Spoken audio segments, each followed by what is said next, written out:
Là, on m'entend mieux. Bon, nous allons profiter de cette troubade littéraire, bonjour, pour parler d'un de nos auteurs du pays catalan, d'ici, qui écrit en catalan et qui est traduit en français. Et aujourd'hui, on a la chance, en plus, d'avoir sa traductrice, Marie Costa, son éditeur catalan, Zeli Cortedas, évidemment l'auteur, puisqu'il s'agit de Joan Daniel Bezenov. Un petit détail avant de commencer le débat, il y a une dame qui a oublié son téléphone sur le stand du revenant là-bas. Madame, si vous ne trouvez pas votre téléphone, il est sur le stand, le premier stand. Voilà. Ce débat, c'est une première ici à la Troubade littéraire et musicale que nous organisons depuis 8 ans à Prades. Nous avons toujours eu beaucoup de chance, il a toujours fait beau. Nous l'avons appelé le marché du livre parce qu'évidemment, il est lié au marché qui est contigu à notre salon du livre. Nous allons donc parler d'un auteur du pays catalan et en même temps, ça nous permet de faire le lien entre la littérature au sud des Pyrénées, la littérature au nord des Pyrénées. Et pour cela, nous avons demandé à Marie Costa qui a diverses casquettes, si j'ose dire, mais aujourd'hui elle est là comme traductrice du catalan, et nous parler de Joan Daniel Bezenov qu'elle connaît bien, puisqu'elle a déjà traduit 3-4 livres peut-être de Joan Daniel. Alors il faut parler fort dans le micro. Bon, il n'y a personne qui écoute. Alors, bon, allô? Oui, bon, c'est bon. Je pensais que personne n'entendait. Donc, Jean-Daniel Bezenov est un miracle littéraire à 2 titres. Bon, le premier c'est l'extrême qualité de son écriture. Mais le deuxième, c'est le courage et comment dirais-je, le courage presque suicidaire d'avoir choisi délibérément une langue minoritaire alors qu'on a à sa disposition une langue majoritaire. Ça, c'est un choix de vie, c'est un choix éthique, et c'est un choix dont personnellement je le remercie, je suis très admirative de ça. Et esthétique, me dit-il, voilà. À côté de moi, donc l'éditeur catalan, on est tous catalans, enfin l'éditeur du Principat donc de Joan Daniel, qui a édité donc son livre en catalan, langue dans laquelle il a été écrit. Donc en catalan, ça donne l'amour, la guerre et autres occupations. Donc l'amour, la guerre et autres occupations. C'est un ton un petit peu badin. Et en français, comme quoi le français est une langue contemplative et esthétique, ça donne la pagode des corbeaux. Je trouve que la juxtaposition de ces 2 titres dit beaucoup de nos 2 langues, déjà sur l'abord. Ensuite, je vais quand même interroger Jean Daniel, à la fois en français et en catalan, sur finalement ce qui motive un auteur en 2018, je crois que c'était ça, pour écrire sur l'Indochine, donc cette partie qui est une partie extrêmement importante de l'histoire française et qui pourtant prend sous sa plume des résonances totalement autres, puisque à chaque fois il ramène le particulier à l'universel, avec notamment des commentaires linguistiques, des gens qui sont issus de cultures multiples, etc. Alors, Joan Daniel, l'Indochine, pourquoi? Perquè pas, per començar. De fet, volia explicar una història personal. Volia racontar una història personnelle. I ho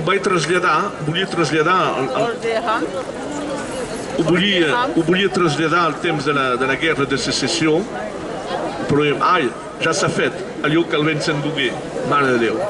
Doncs m'ha calgut canviar d'època. Dic, ho faré al temps de la revolució russa. Ho vaig començar i, mare de Déu, hi ha el doctor Zhivago. Doncs vaig dir, l'Indoxina. I l'Indoxina és un període ideal. Llavors el que m'agrada l'Indoxina, justament l'Indoxina francesa, és aquesta barreja de familiaritat i d'exotisme. Perquè Saigon, comme je dis toujours, c'était l'une des plus belles villes de France. Saigon, par l'architecture, c'est une ville beaucoup plus française que Perpignan ou Strasbourg. Strasbourg, c'est germanique, Perpignan, c'est catalan, ou Ajaccio, vous allez, non? Saigon, c'est une ville française, comme Alger d'ailleurs, par la Casbah, par l'architecture. Donc, això m'interessava de fer actuar els meus personatges dins d'un quadre, un marc a l'encop exòtic i com diré, familiar. A més, és tota una civilització, és això que és interessant. Hi ha tota una cultura, doncs he mirat de fer això. I a més, si jo hagués traduït el títol del llibre, hauria posat L'amour, la guerre et autre oisiveté. M'agrada més, com le maréchal Vauban, notre bienfaiteur. Voilà. Bé, i doncs edita un llibre al Principat que tracta de l'Indoxina francesa, no hi ha cap dificultat amb això, però edita un escriptor nord-català. Què significa el Principat el dia d'avui? Hi ha una mena de curiositat, hi ha una mena de fascinació, o al contrari hi ha una indiferència, una incomprensió, com ho veus? Bé, bon dia. Jo penso que sobretot des del Principat hi ha una qüestió de normalitat. El que no volem és que, des d'Edicions Sirillà, el que no volem és que sigui més exòtic o més estrany editar un autor del nord de Catalunya que un autor del nord de Catalunya parli de la Indoxina. Ens sembla que és molt més normal editar en Joan Daniel Bezounov o qualsevol altra persona que escrigui en català des de la Catalunya del Nord. És més normal això editar-lo al Principat que no pas parlar d'Indoxina. Però Indoxina també ens interessa, la Conchinchina també ens interessa a nosaltres.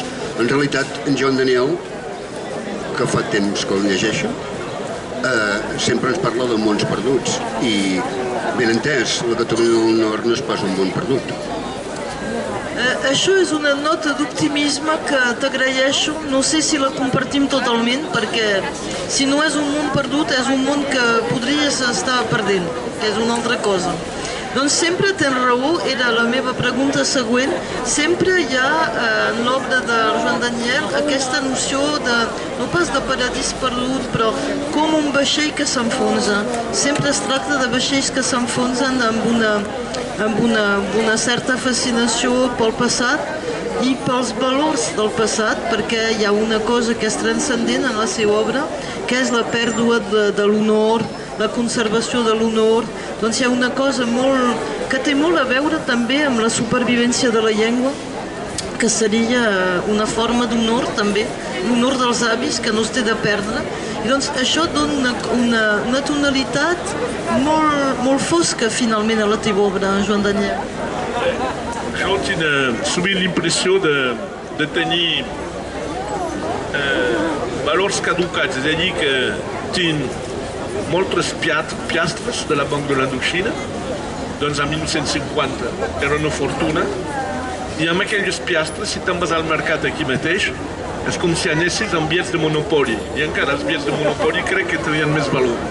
Doncs tots aquests valors caducats, l'honor, per exemple, això, le panache, com deia Arnaud Bergerac, le panache, jo, per exemple, en el meu llibre he mirat d'explicar l'heroïcitat dels soldats francesos que van saltar Dien Bien Phu els darrers dies. I llavors els oficials de Hanoi els deien, allez les gars, faut y aller et tout ça. Ils disaient, écoutez mon capitaine, on sait très bien que c'est foutu, mais on y va pour les copains, pas pour la France, on y va pour les copains, hi anem pels companys. I això ho trobo molt emocionant, que gent capaços de fer això. Evidentment s'ha perdut ara. La gent té els problemes que pot. Enteneu el que vull dir? Penses que és la història que els dona els problemes que tenen, també? Perquè la història pot ser una revelació d'un sentit i a l'altre. Doncs quan hi ha una història que és portadora d'heroisme, portadora de coses transcendents, és molt diferent de quan tens una època d'aquelles tan planeres que no passa res finalment. Ho veiem en Catalunya. Ara mateix estem vivint una cosa èpica, encara que no se sàpiga exactament la fi, però és una cosa molt èpica i la gent probablement, en fi, no ho espero, personalment, es revela diferent del que s'hagués revelat sense aquest procés. No sé si... és una història que acabarà bé, d'això no estem convençuts. El que no sabem és el temps que trigarà.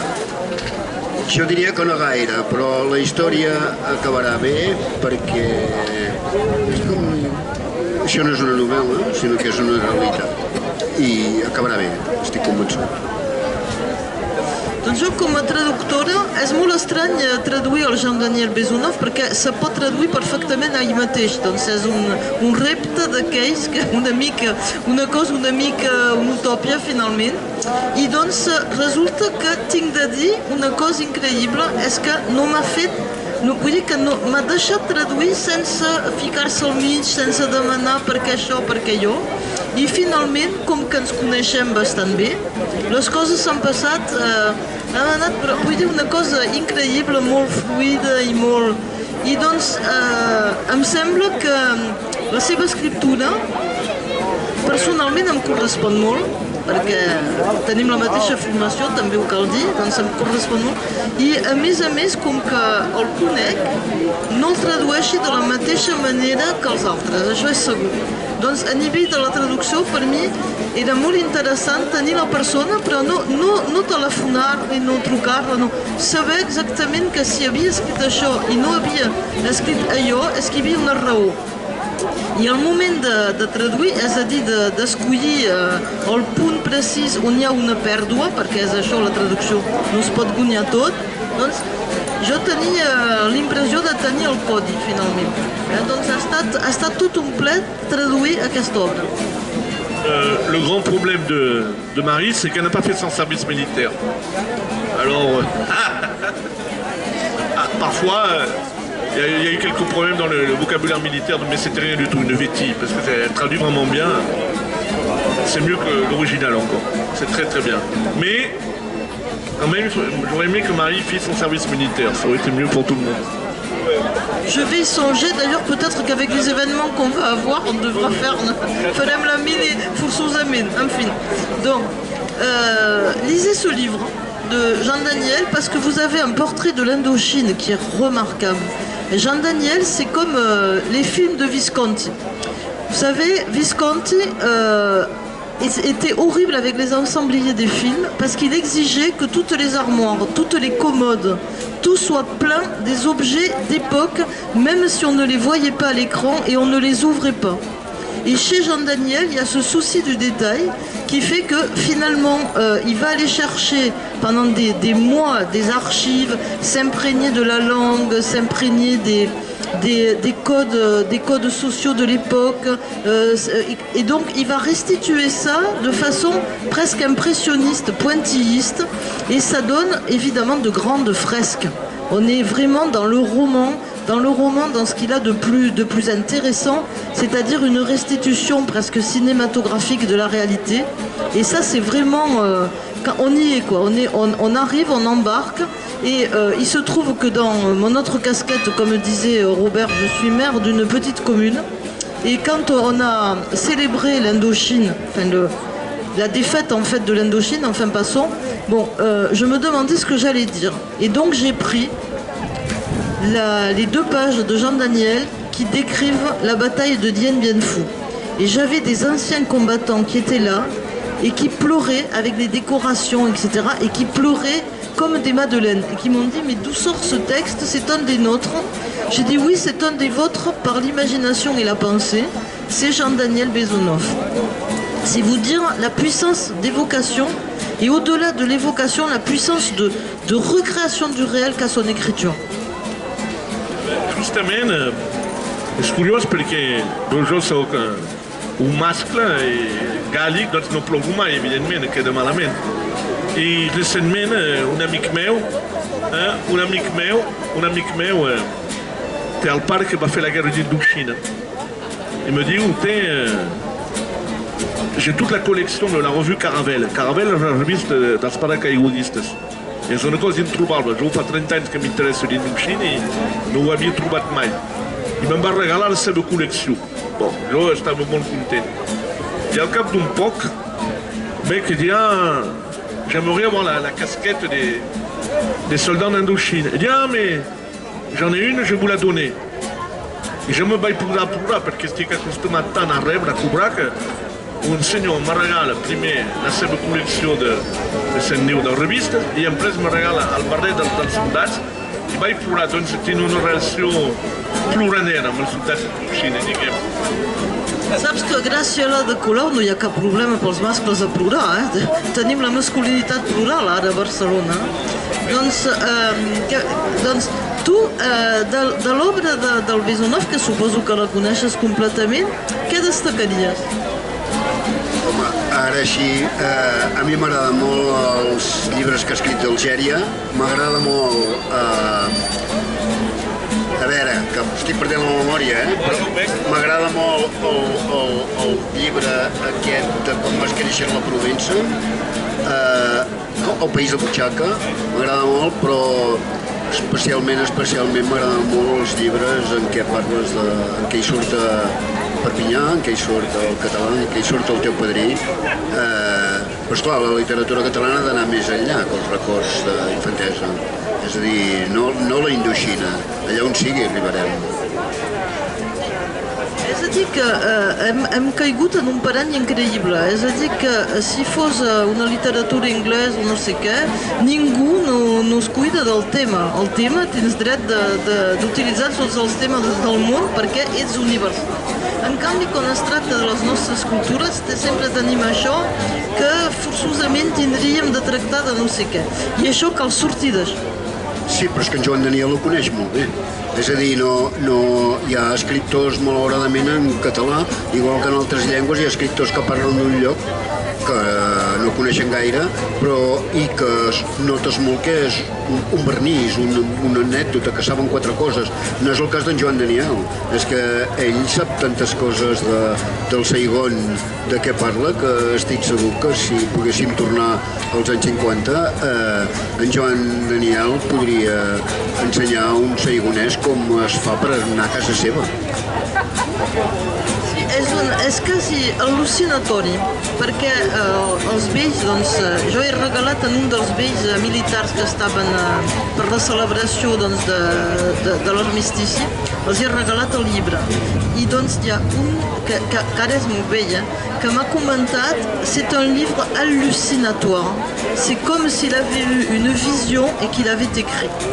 Doncs, i ell és una persona que ha viscut la batalla de Dien Bien Phu i a més s'ha casat amb una dona d'allà. Doncs vull dir que ell té la totalitat de l'immersió en aquesta cultura. I ara mateix Joan Daniel està escrivint sobre Prússia Oriental i doncs com que escriu sobre Prússia Oriental aprèn l'alemany. Això és el Joan Daniel. És a dir que ser escriptor no és tot d'un cop imaginar-se que et poses davant d'una pàgina blanca i que tens allò de la musa que et ve a visitar i ja estàs escrivint, no. Der ist ein Königsberger. I doncs ell, el que fa és anar a la profunditat de les coses i buscar la identitat del territori, la identitat real, la identitat imaginada, la identitat projectada, l'identitat històrica, i després amb tot això ens dona aquesta visió que és quasi una pel·lícula per veure. I això és un ofici, vull dir, és una cosa d'artesà, d'artista i d'artesà al mateix temps. Vol dir que d'una certa manera esculpeix la realitat. Hi ha una traça d'escultor també. Bé, ara amb tots aquests compliments puc anar a l'altre bari, crec, encara que no sigui de Saigon, francament. Doncs el que m'interessa també avui és aquesta aproximació de dues editorials que agafen una realitat de bilingüisme d'un territori per fer una edició en plena normalitat catalana i també fer una traducció per la gent d'aquí que sí que tindria de poder llegir la versió catalana, que desgraciadament no ho pot perquè històricament molts han perdut la llengua o pensen que se l'han perdut, que és molt diferent, però que existeix. I doncs jo trobo que això de fer de lligam entre el Principat i diguem, la literatura francesa, perquè doncs, fer aquest lligam és molt important. Ara, no perdre de vista, perquè hi havia hagut aquest debat, no sé si et recordes, al moment on tenien un pavelló a la Fira de Frankfurt, havia sortit un debat completament absurd on les editorials amb seu a Barcelona, però que editaven en castellà,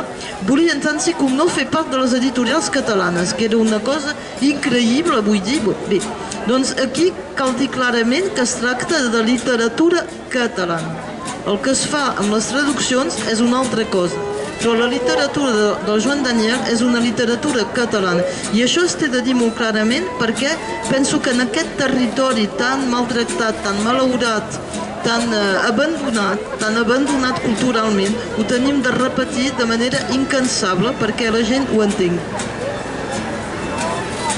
És tan fàcil llegir en català per algú de la Catalunya Nord que hagi perdut la llengua com per algú de la Catalunya Sud que no ha tingut mai el francès com a llengua pròpia, llegir en francès. Jo puc llegir en francès, cap problema.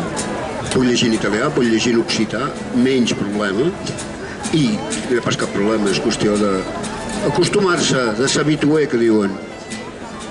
Hi havia hagut un estudi a la Comunitat Europea, que la coneixem tots dos, l'hem llegit tots dos, que prova que si treus tots els traductors de totes les llengües llatines, queda 15% de vocabulari que és diferent. Doncs tothom pot traduir perquè o ets completament idiot o pots fer finalment aquest lligam, el pots trobar tu mateix. Doncs vull dir que esclar que amb la sort que tenim de tenir una llengua tan fàcil com el català, podem entendre l'italià, el castellà, el portuguès, en fi, tot l'occità, ben clarament és la llengua bessona, però doncs això ho tenim a l'abast. I jo penso que amb aquestes traduccions, doncs, perquè una persona que s'agafaria les dues traduccions, vull dir, milloraria el seu francès i milloraria el seu català també. Doncs jo penso que és una aproximació interessant que tenim de continuar. Doncs m'alegro molt que sigui amb una editorial de la Bisbal, perquè les províncies gironines són nostres. Vull dir, el nord de Catalunya és una realitat, que no és Tarragona, que no són les Terres de l'Ebre, que no són les Terres de Lleida. Tenim una realitat compartida de les províncies del nord de Catalunya. I doncs això és un camí que tenim de seguir tant com podem, perquè som bessons. Vull dir, agafes aquí el Rosselló, el plegues i tens l'Empordà a l'altre costat, és igual.